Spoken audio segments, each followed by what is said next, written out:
And if you have haven't picked out a bow maker yet, I did start carrying these in my shop. So the first one we're going to go over, we're going to use a 2.5 inch. This is like the Americana Patriotic. We're going to use a 1.5 inch blue. We're going to use a 1.5 inch stars. And we're going to use a stitched ribbon. Okay. So I'm going to start out with the 2.5 inch ribbon. And I got this ribbon from Paper Mart. If you've never shopped at Paper Mart, check them out. I buy a lot of, you have the 4-in-1? Cool. I buy a lot of my ribbon off of Paper Mart. You just have to look and see what it's made out of. And I get a lot of Christmas ribbon there too. I'm just going to even this up here. It's just an anal of mine. So what I'm going to do first is we're just going to do one that's got some tails on it. I like the shorter bows and the more bows that I can put on it. Thank you. Hi, Sherry. And so I'm going to go ahead and measure. Most wreaths you'll have about a 12-inch tail.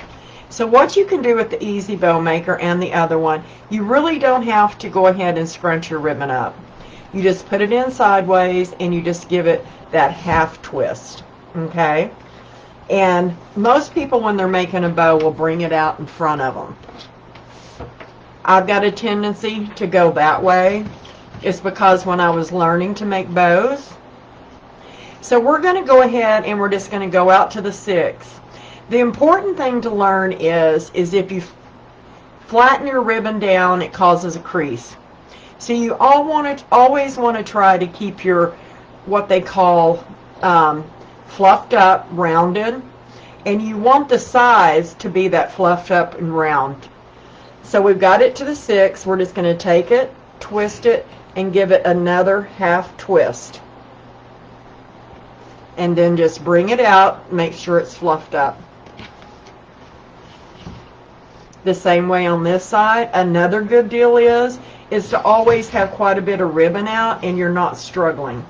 So I'm just going to come out here to the 6. I'm not pressing it down, and I'm going to give it another twist. Okay? So what we're going to do is we're going to make like a 3-2-1, and then we're going to put a center loop in it. And when I'm talking about a 3-2-1, oh, I don't feel for you there, Virginia. You can go ahead and you can either go ahead and move your loops into position. And what you want to do is you want this one going one direction and this one going the other direction.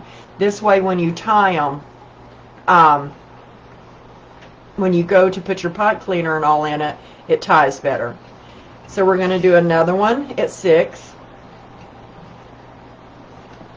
Let's pull this one out. This one's wanting to be stingy.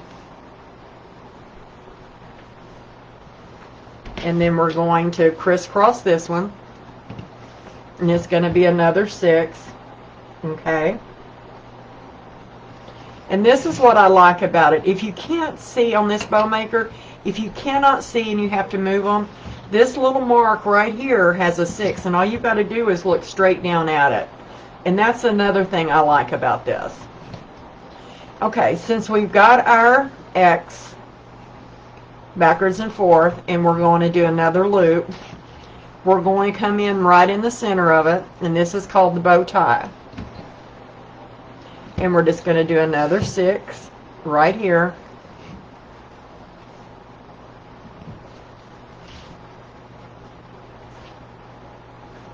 Pull some more out.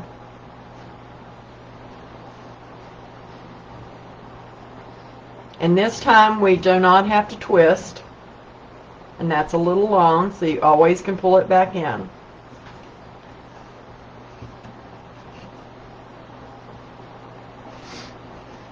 Still getting it a little long. There we go. And then just stuff it down in the middle and pull this one out. So this one I'm just going to make it the same deal, the same length.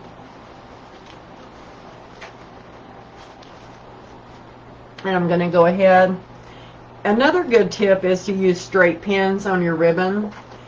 I've tried a little bit of everything, and straight pins work the best.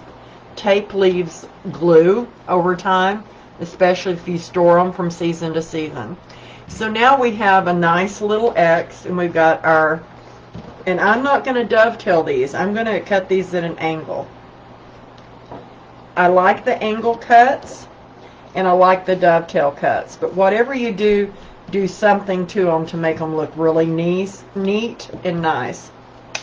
Here we go. Get my bucket. So now with that, I'm going to come in with some navy blue.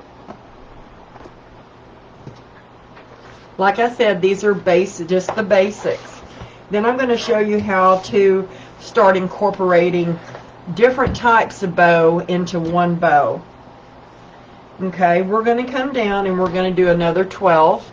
You could also measure it on this board right here. Do another 12, and I'm going to twist it, and I'm just going to leave it coming down.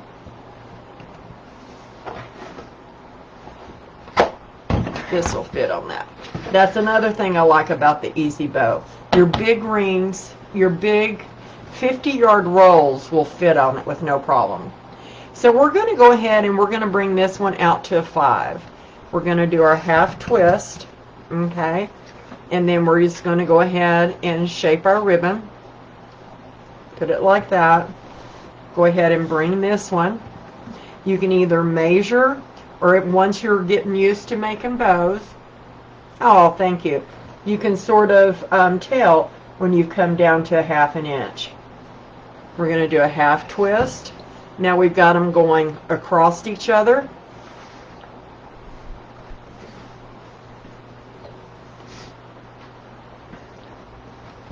Half twist. We've got this one over here.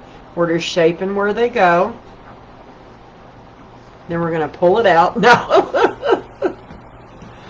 Yes, guys. Hi, Shantae. Welcome. And so we're going to come out here to the 5, and we're not going to twist because this one's only going to have 2 loops. And then this way, when you're looking down at it, if you see this and this, you can see that behind it. So I'm going to come down here, and I'm going to go ahead, and I'm going to cut this at an angle just like I did the other one. And I didn't do this one, so let's go ahead and do it. So instead of dovetailing them, we're just cutting them at an angle. I got to see my grandkids. Love, love, love. The best part of the trip.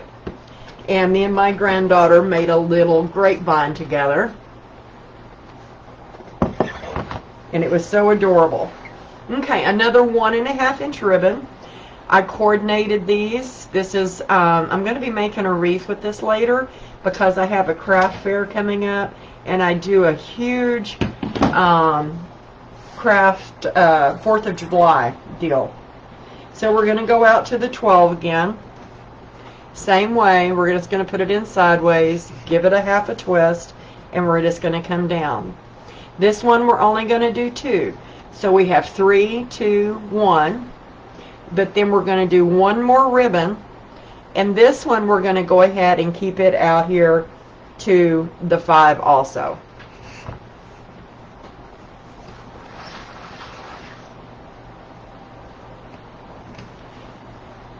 And what I like about this better than I do my Pro Bow is that the tighter these pegs are, the better they hold my ribbon in, especially the 1.5 inch. Okay, I'm going to cut that in an angle. I'm going to go back over here and cut this in an angle. And it doesn't matter if your tails are the same or not. Oh, I should have took a pic. You know, you just sort of get caught up. I got to spend the whole day. Mom kept my granddaughter out of school. Bubba couldn't be kept out of school because he has varsity baseball tryouts, and if he's not in school, he doesn't get to try out. So I love this ribbon. This is the dash ribbon. It seems unconventional, but I think it gives it a little bit of an extra something something because of the white in it instead of matching it with a red. I'm going to be making a patriotic wreath that is made with what would you call it? Ice blue. And I'll show you in a minute some of the ribbons that I've got picked out for it. So twist it. All we're going to be doing with this one here is we're just going to put a center loop in it. Center loops can be tricky. You would just make them like you would any other. And I'm going to leave this one about a 2-inch center loop. So it's just one loop. And we're going to bring it down. And I'm going to wait before I do my little side slant cut on that one. And when I do my bows and I use a zip tie, I use 12-inch. And then we're going to need a pipe cleaner. So if I'm going to use a zip tie, I'm going to turn it upside down, there's zip tie so you can connect it. I'm going to make sure that I go under all of my loops and come out to the other side. I'm just going to put this in there and I'm just going to tighten it down just a bit, and then I'm going to go ahead and, like I said, you have to literally pull them out of this one instead of like the Pro Bow. So now you've got your zip tie in. So what I do is I hold it real tight where this indentation is, and I turn it to the back, and I make sure that it turned towards the indentation. Okay? I press on mine a little bit and I tighten it up some. I go ahead and put my pipe cleaner up under it. Maybe. Find the center, and there we go. Then you lay it down. I'm still not smushing my bow. I'm just making sure all of my loops, and I'm not tugging hard on them. I'm just making sure all of them are where I want them to be.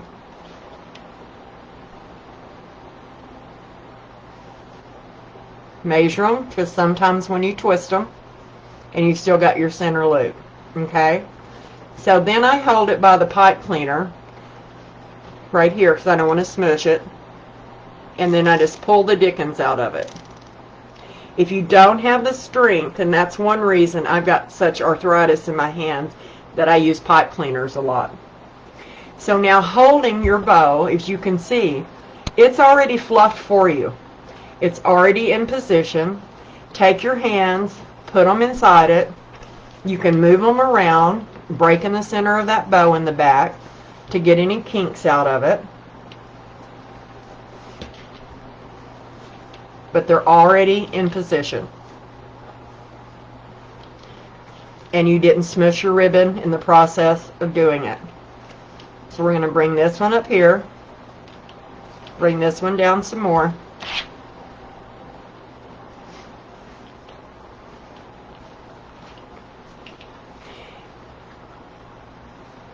Make sure you get your tails, pull them to you, all of them forward, pull them with your hands, and when you're doing that, it makes a real pretty curl to your bow. So now what we've got is we've got a center loop, and both of our tails are on the same side. So if you'll go way down deep, let me pull that loop out of the way. On this one tail, okay, go right down to where your zip tie is. Take it in your fingers and twist it 180 degrees. Let me see, there. And you can get it to come out on the right side. Pull that one back under there, it wanted to sneak out. Then take your loop, and you can keep it sideways if you want, or you can turn it up and down. whatever you want to do. So there is our first bow. I think it turned out adorable.